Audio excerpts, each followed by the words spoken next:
Thank you very much, Mr. Chairman.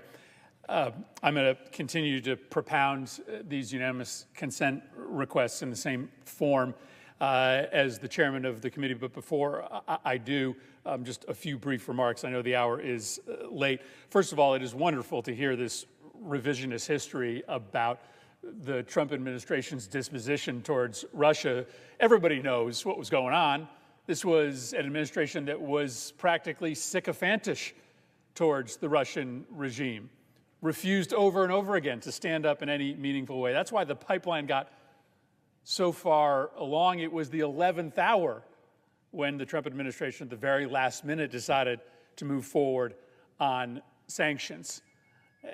And so we're not here to debate the merits of the Trump administration's decision-making on Russia policy, but suffice it to say, Russia did very well expanding its influence around the region during the 4 years that Donald Trump was in office. Second, the effect of holding up all of these nominees is to kneecap American national security. Never, ever before has a president had so few nominees confirmed to key national security posts than this president. It's never happened before.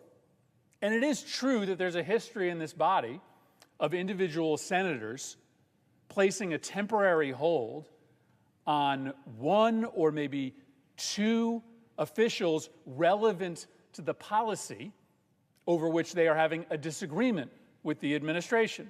Probably many members of this body have done that. But at least in the time that I have been here, and from what I have heard, never before has an individual senator held up this many nominees for key national security posts over a disagreement on one specific policy. And if every single senator did that, because every senator here has a policy disagreement that they believe is significant with the Secretary of State, with the Secretary of Housing and Urban Development, with the Secretary of Defense, then the business of nominations and confirmations would grind to an absolute halt in this body. I had deep disagreements with President Trump, but never did I endeavor to hold up every single nominee to State Department posts, because I came to the conclusion that that would do much, much more harm to American national security than whatever concession I might get from the administration would provide a benefit to American national security. And so I share this just really paralyzing fear that Senator Menendez expressed, that something awful is going to happen without the kind of personnel that every president needs on post to do the job. We could probably get by if this was a hold of one or two or three individuals. We're talking about dozens of key national security posts that are left vacant because of the decision of one senator. And so I will continue to propound these requests. I imagine the decision will not be different. I would ask that it be in order to make the same request as those that Senator Menendez was making with respect to Executive Calendar number 327 and A. Witkowski to be Assistant Secretary of State for Conflict and Stabilization Operations.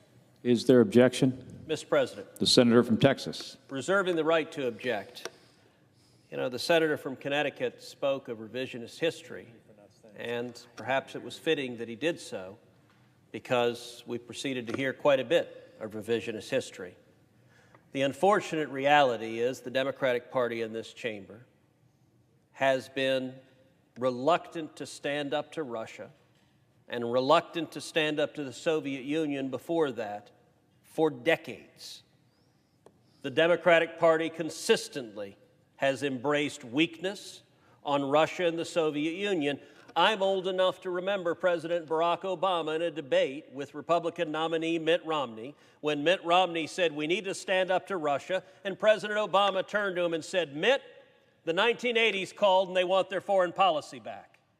because the Democratic Party's position was weakness to Russia. I'm old enough to remember President Obama leading over to Medvedev, caught on a hot mic, saying, "Tell Vladimir," that would be Putin, "I'll have more flexibility after the election." It was only when Donald Trump was elected that the Democratic Party suddenly discovered Russia's a menace. Now, I welcome that. I welcome that sudden discovery. I think Russia was a menace before and after. But for too many Senate Democrats, it's purely political. Russia, Russia, Russia was a stick to beat up on Donald Trump, and the substance of it didn't matter. And so the senator from Connecticut said, well, gosh, Donald Trump, he thinks, was terrible on Russia. Here is a simple fact. Under President Trump, we stopped the pipeline. The day this sanctions legislation was signed into law. Under President Biden, Putin began building the pipeline again. Those are facts.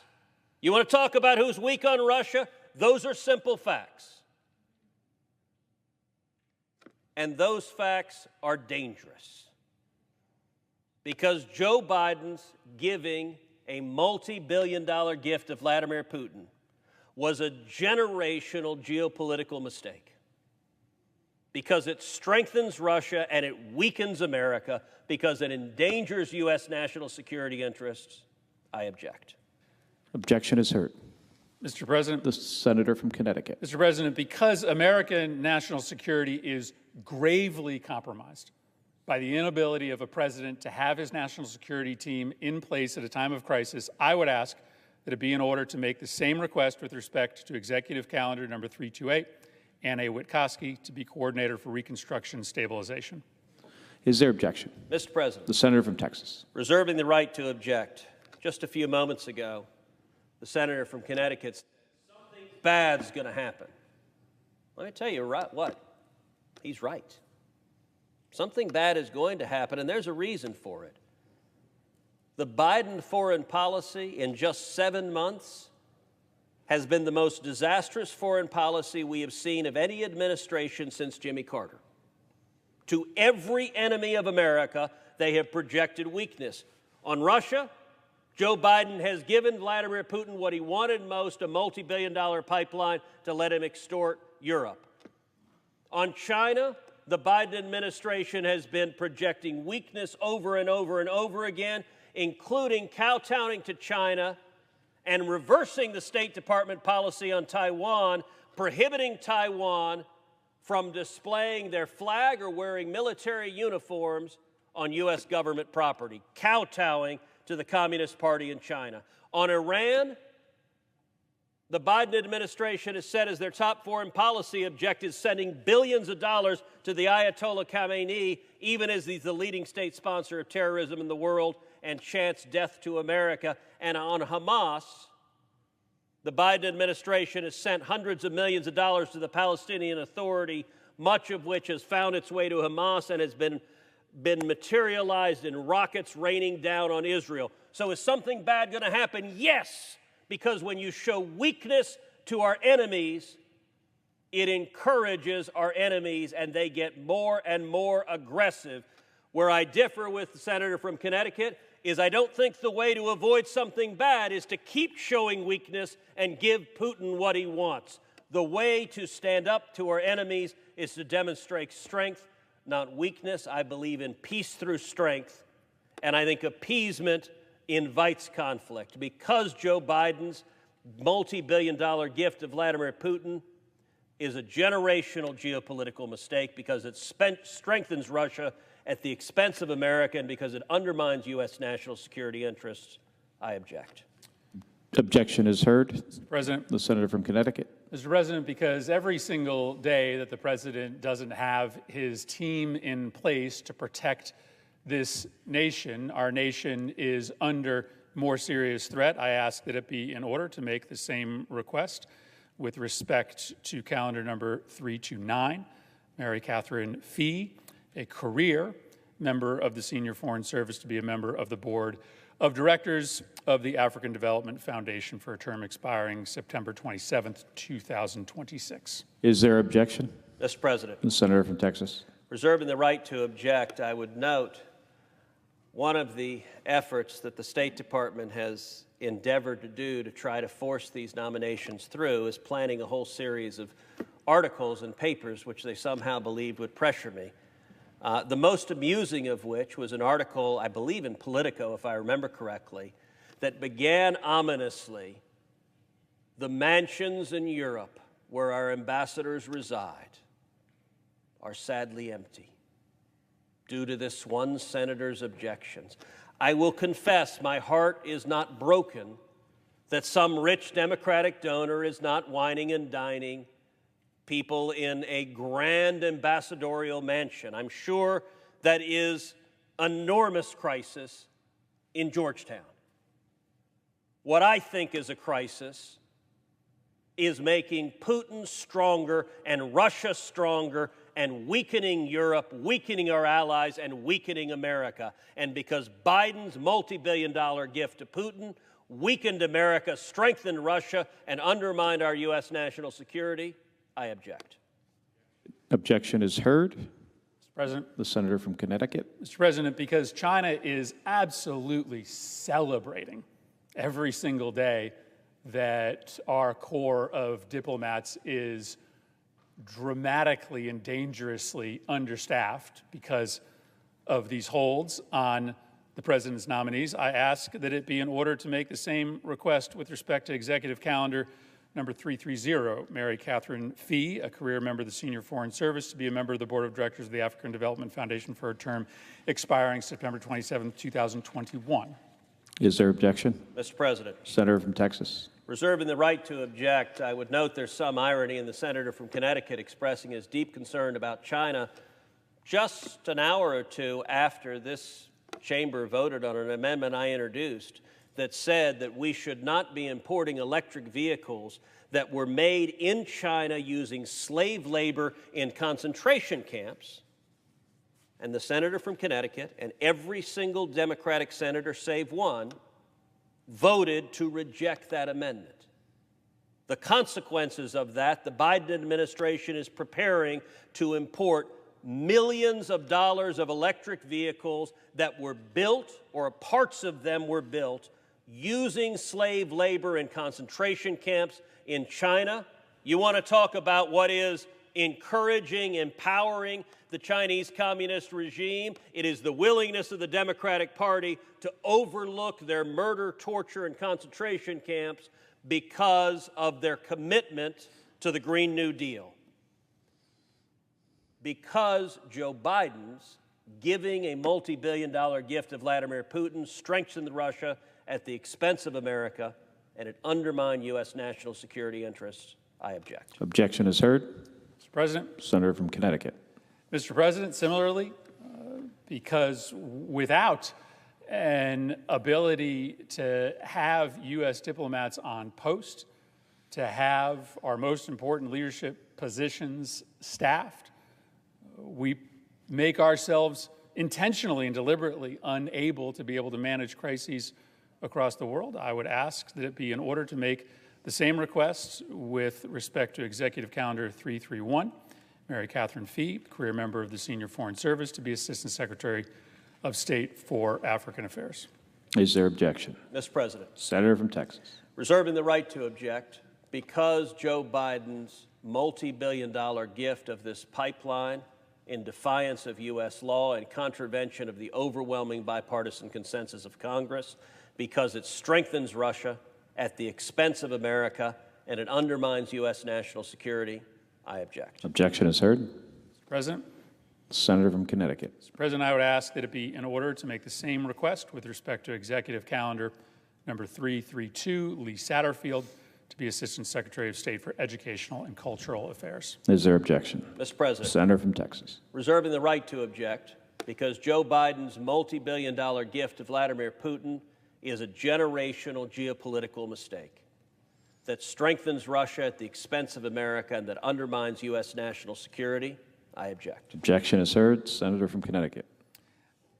Thank you, Mr. President. I would ask that it be in order to make the same request with respect to Executive Calendar 333, Karen Donfried to be Assistant Secretary of State for European Affairs and Eurasian Affairs. Is there objection? Mr. President, Senator from Texas. reserving the right to object because Joe Biden's multi-billion-dollar gift to Vladimir Putin is a generational geopolitical mistake, because it strengthens Russia at the expense of America and it undermines U.S. national security, I object. Objection is heard.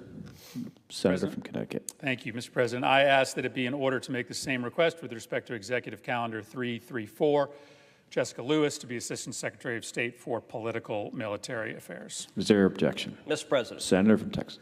reserving the right to object because Joe Biden's multi-billion-dollar gift to Vladimir Putin is a generational geopolitical mistake, because it strengthens Russia at the expense of America and it undermines U.S. national security, I object. Objection is heard.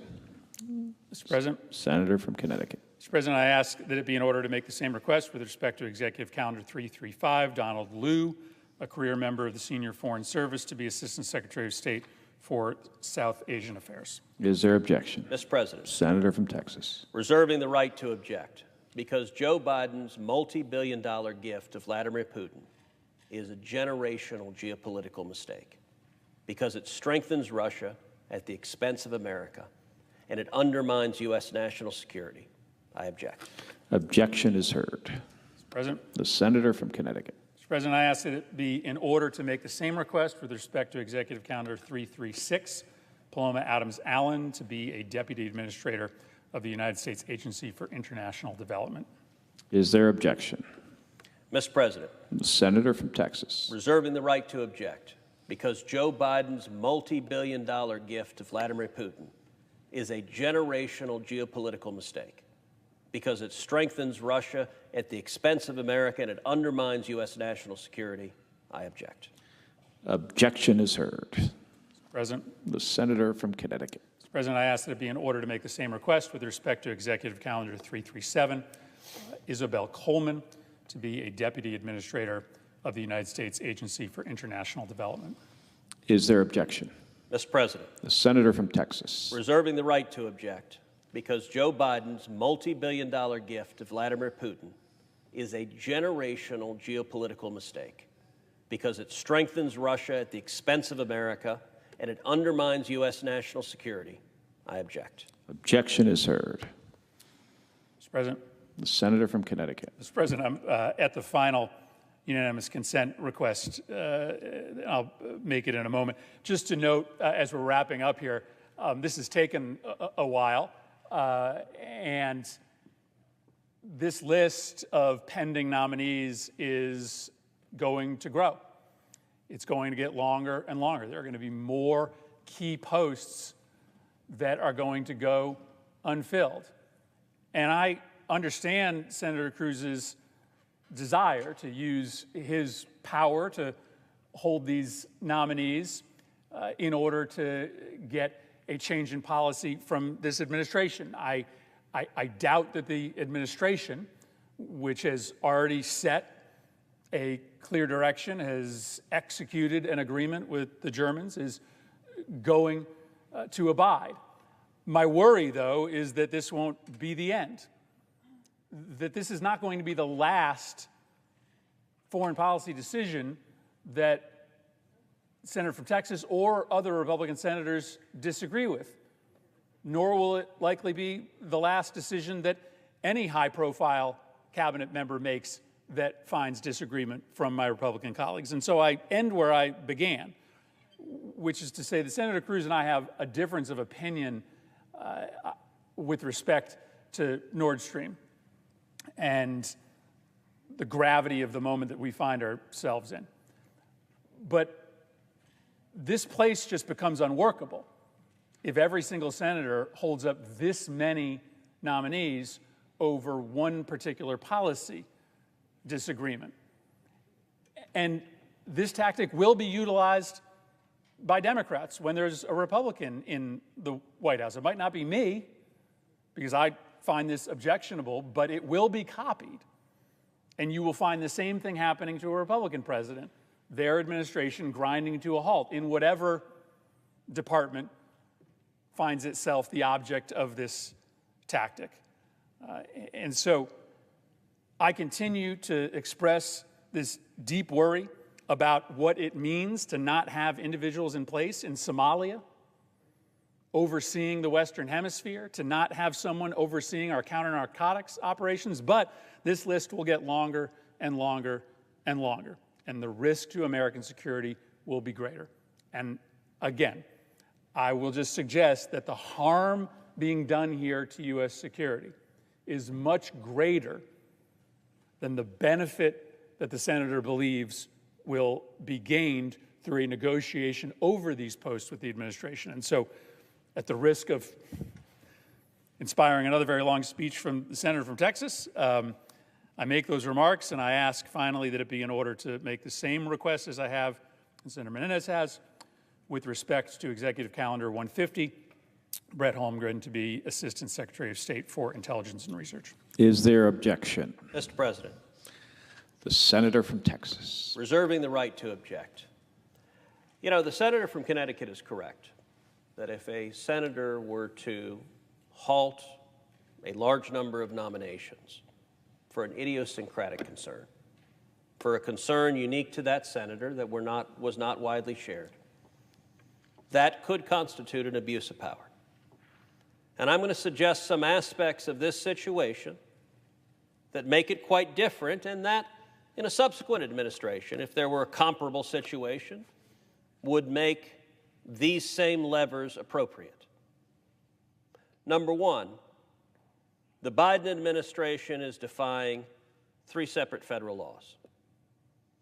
2 different Nord Stream 2 sanctions, both of which I authored along with Democratic Senator Jeanne Shaheen, both of which passed the Senate and the House and were signed into law, both of which enjoyed massive, near-unanimous bipartisan support. In addition to that, CAATSA, strong Russia sanctions that are mandatory, that are designed to force a president to sanction Russia, even if they're reluctant to do so, like Joe Biden is. Right now, the administration is defying the law. And so the message that I have conveyed to the administration repeatedly is follow the law. I'm not asking for a change in the law. I'm saying follow the law. That's number one, if you have an administration that is openly defying the law. But number two, that is openly defying an overwhelming bipartisan consensus of Congress. This is not a narrow partisan issue, and I would note, after Joe Biden waived the sanctions on Nord Stream 2, in the Senate Foreign Relations Committee, I introduced an amendment to reverse his decision. Every single senator but one on that committee voted in favor of my amendment. The senator from Connecticut voted in favor of my amendment. The senator from New Jersey voted in favor of my amendment. The Biden administration is telling all of Congress, essentially jump in a lake. We don't care that every Democrat and virtually every Republican has a dramatically different assessment of this situation than they do. Third, the national security magnitude of this issue. This was a major national security victory.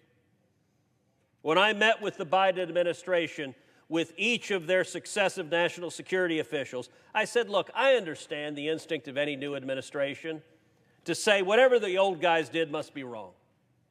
I get the Biden guys want to say whatever Trump did must be wrong. And by the way, the Trump guys, by and large, said whatever Obama did must be wrong. That's not a new thing.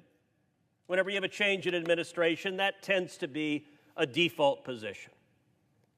But what I urge them to do is, just because that's your knee-jerk instinct, this was a massive bipartisan victory for America, a national security victory that we won, that Joe Biden is on the verge of throwing away. And the Secretary of State sat in my office and promised to fight to sanction Nord Stream 2. The Deputy Secretary of State sat in my office and promised to fight to sanction Nord Stream 2. The Undersecretary of State sat in my office and promised to fight to sanction Nord Stream 2. They did, in fact, fight to sanction Nord Stream 2, but unfortunately, they were overruled by the White House, which made a political decision to give in to Putin. In those circumstances, when you are defying explicit U.S. law, when you are defying the overwhelming bipartisan consensus of Congress, and when you're endangering U.S. national security and indeed turning a victory into a loss, I think it's appropriate to use the tools we have in front of us. That being said, I have engaged in active negotiation with the Biden administration. In the past week, I've had conversations on this topic with the Secretary of the Treasury, with the Deputy Secretary of the Treasury, with the National Security Advisor. I've had conversations with multiple Democratic senators about a path forward. But I'll tell you what the path forward is not going to be. It's not going to be, let's roll over, give Putin his pipeline, and accept a massive national security loss for America. If that's where Joe Biden and Kamala Harris want to go, they can go there, but they're not going to go there with my acquiescence.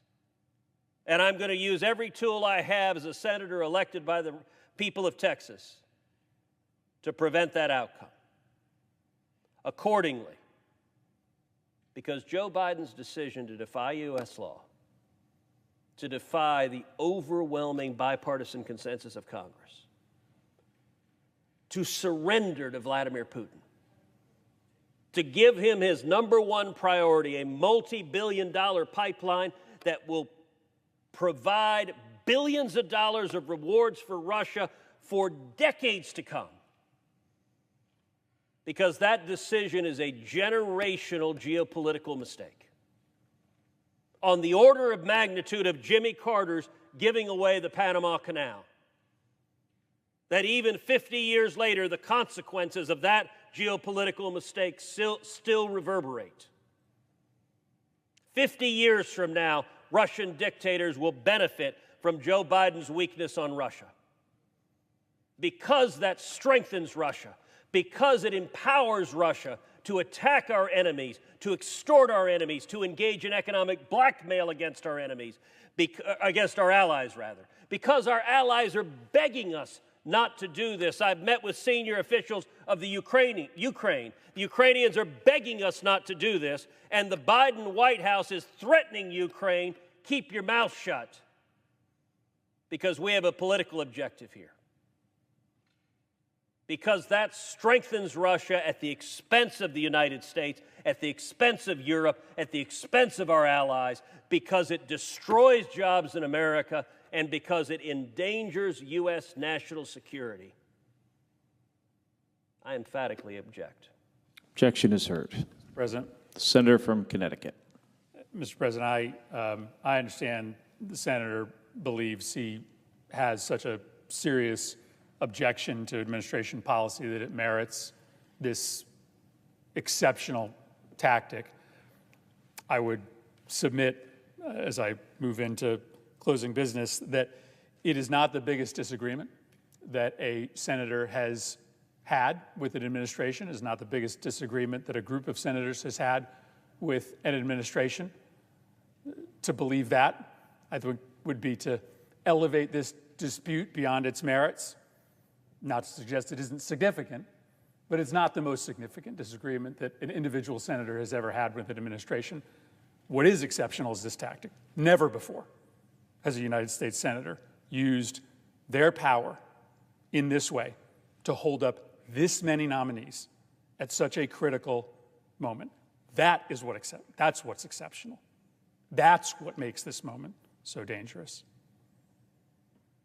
That's why Senator Menendez and I came down to the floor to try to unlock some of these nominees towards confirmation, because it is the tactic, not the disagreement, that is the exception.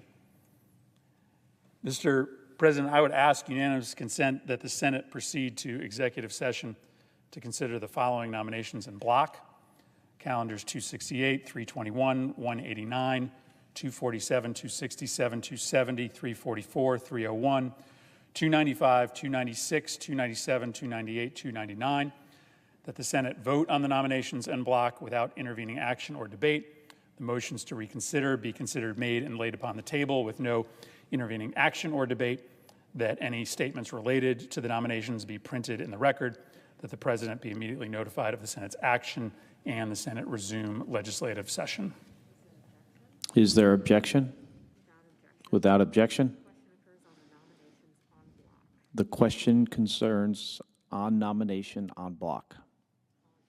All in favor say aye. Aye. All opposed, no. The ayes appear to have it. The ayes do have it.